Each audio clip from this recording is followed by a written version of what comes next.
Now the next section that I'm moving into has to do with differential equations, and being able to solve differential equations is an important skill for a physics student and for an engineering student. So please pay attention. This is actually one of the most mathematically challenging subjects in AP Physics C, and you will see a lot of this in E&M, which I can't wait to start. So pay attention. I'm actually on page 359 of the textbook. As of this moment, we have talked about friction, and one of the distinguished features of friction between two solid surfaces is that it does not depend on the relative velocity between the two surfaces, neither does it depend on what? The surface area. We said that friction depends on the nature of what? Surface, and on the normal force that the surfaces exert on each other. But this is only true for solid surfaces. You will encounter situations in which a solid surface is moving on what? A semi-fluid surface, or in a fluid such as air or water. In that case, the friction force experienced by the object will depend on the relative velocity of what? That object on that surface or through the fluid. So it is critical for you to understand this topic because it's a very popular topic for AP Physics C. Literally, if I count the number of questions from 1990 to 2015, a question was given in this particular section in 1990, 93, 99, 2008, 2011, 2013, and throughout these years in the multiple choice, there are always questions. So I think it's an area for you to pay attention on. And secondly, we will encounter differential equations. You should not develop anxiety now because of it. Most of the differential equations that we will solve will be first order differential equations. And I'm going to show you a trick or a method whereby you can actually separate the variables and solve this as simple word integrals. So let's get rolling. Take for example, let's consider drag racing, for example. Usually the cars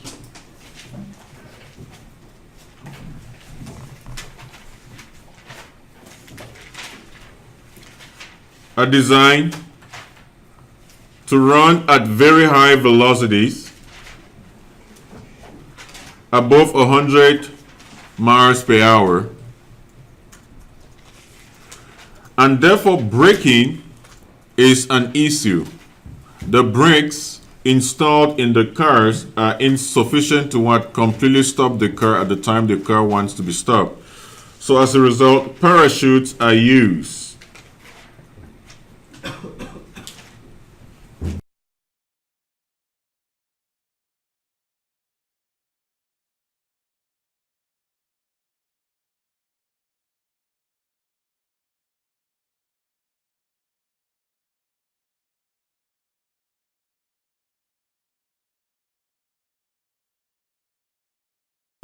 Let's assume that the car is initially traveling with a speed V0 when the parachute is deployed.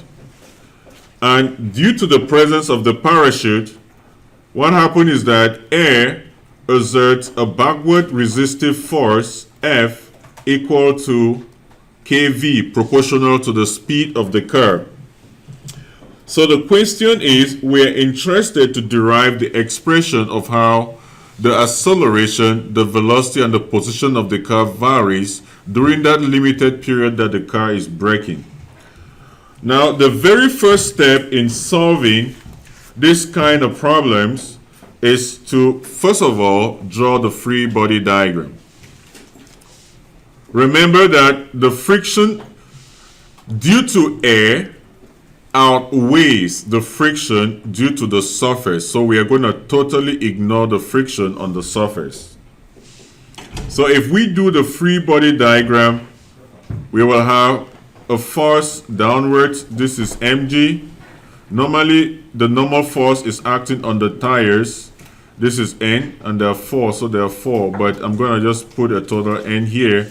And there is a force backwards, which is Fk. So if I draw the free body diagram here, we will have, this is mg, that is N, and this force here is Kv.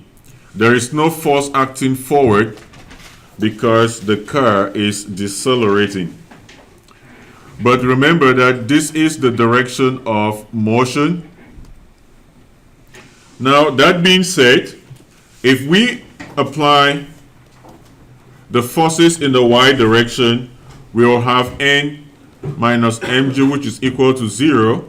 This means that N is equal to mg.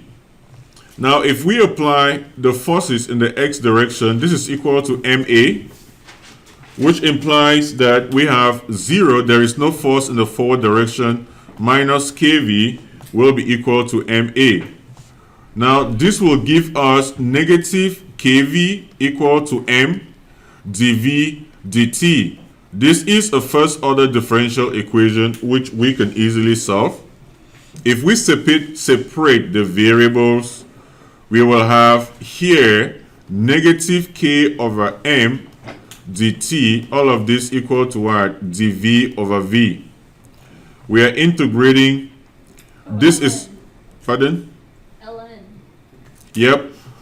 As easy as that. Now, if we integrate from 0 to t, from v naught to v, we are going to have here the natural log of v from v naught to v equal to negative kt over m.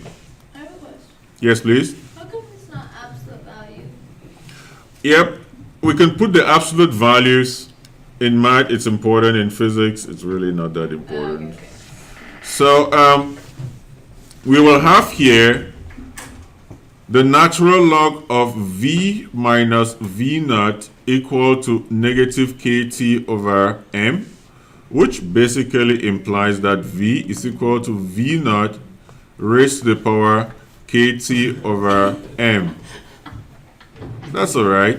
He's putting the phone off, and that's very responsible. And thank you for doing that. Now, please, sorry about that. We have derived an expression for how the speed of the car varies with time. We just proved that v is equal to v naught e negative kt over m.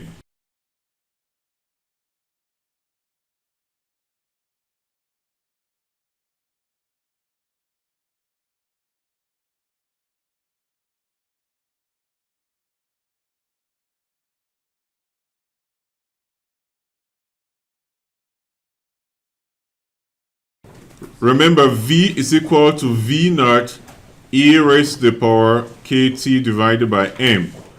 Now, what is the value at t equal to 0?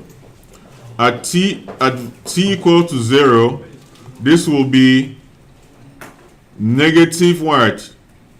K over m multiplied by 0, and this will be equal to v naught, right? Now, what about v at infinity? Remember that the limit of v as t approaches infinity is just the limit. This is v naught all divided by e raised to the power kt over m as t approaches infinity. As t approaches infinity, this thing approaches what? 0.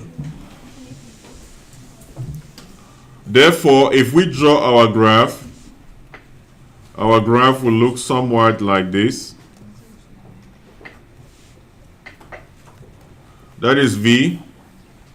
This is V naught. And that will be our graph.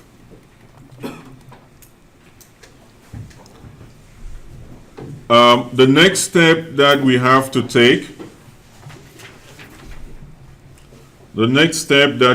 take, A is equal to dV over dt, which will be equal to what?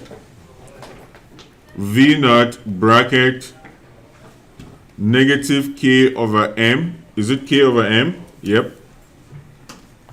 E raised to the power negative KT over M.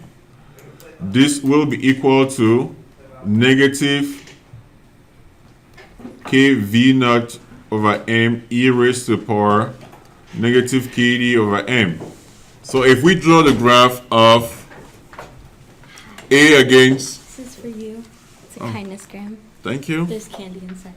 Oh, that's so sweet. That's really so nice. So if we look at this critically, look up everybody. The value of A at t equal to 0 is equal to what? Negative kv naught over m. Now, as t approaches infinity, A approaches 0. So if we draw our graph, it's gonna be interesting. This graph that we are drawing, I didn't draw this in the textbook, but it will be in the updates that you will receive in a week from now. So the graph will look like that, inverted. And it will be in the physical copy, whoever gets it.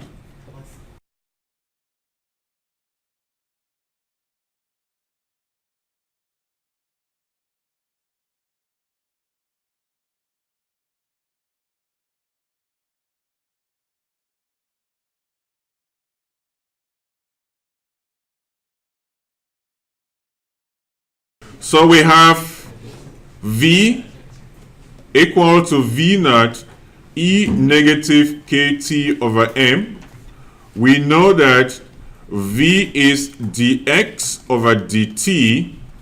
This therefore implies that dx over dt is going to be equal to V naught E negative KT over M.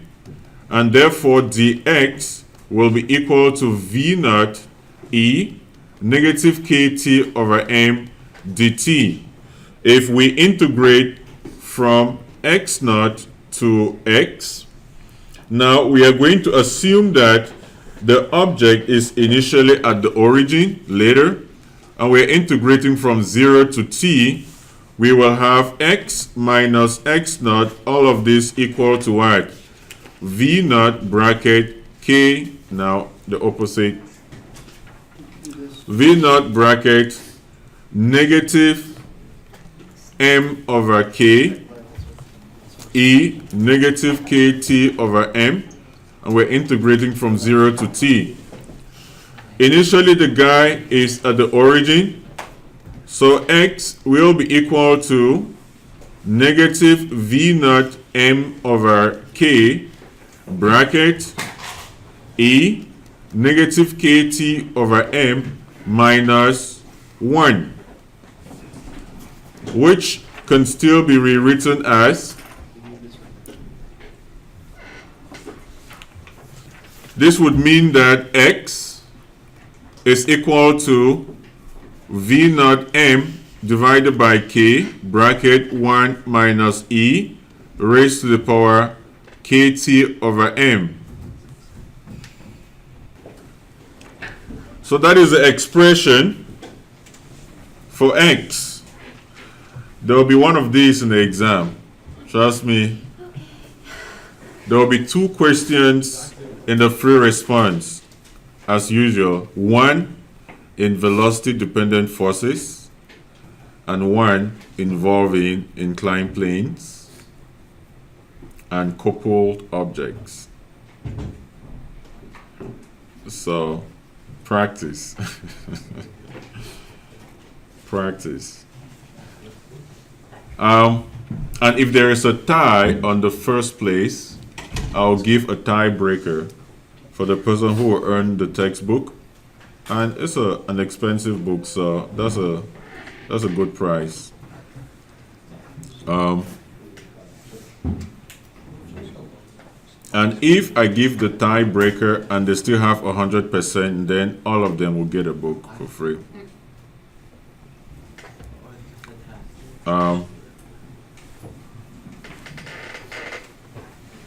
Look up, everybody.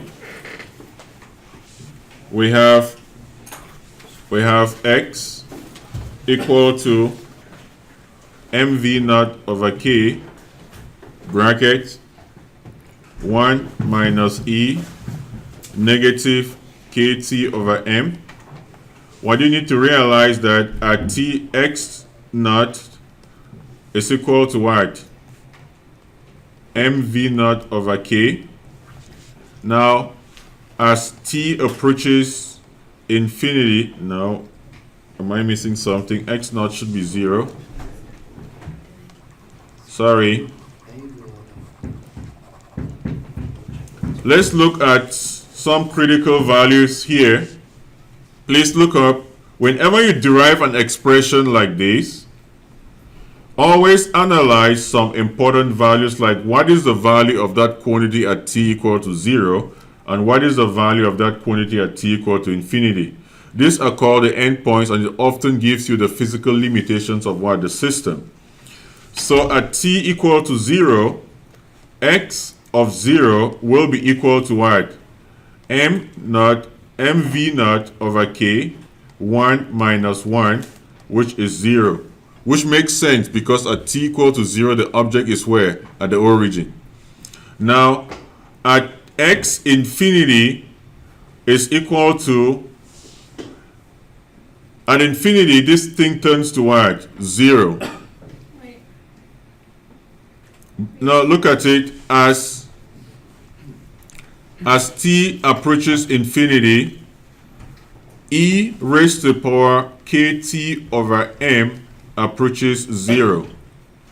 And to see that, remember, this guy can be rewritten as e kt over m. As t approaches infinity, the denominator approaches infinity and the fraction approaches 0.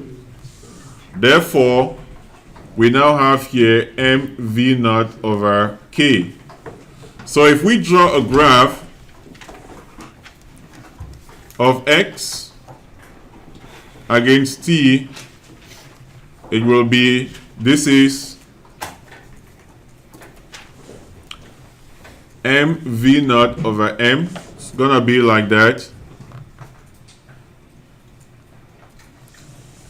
It's gonna be like that.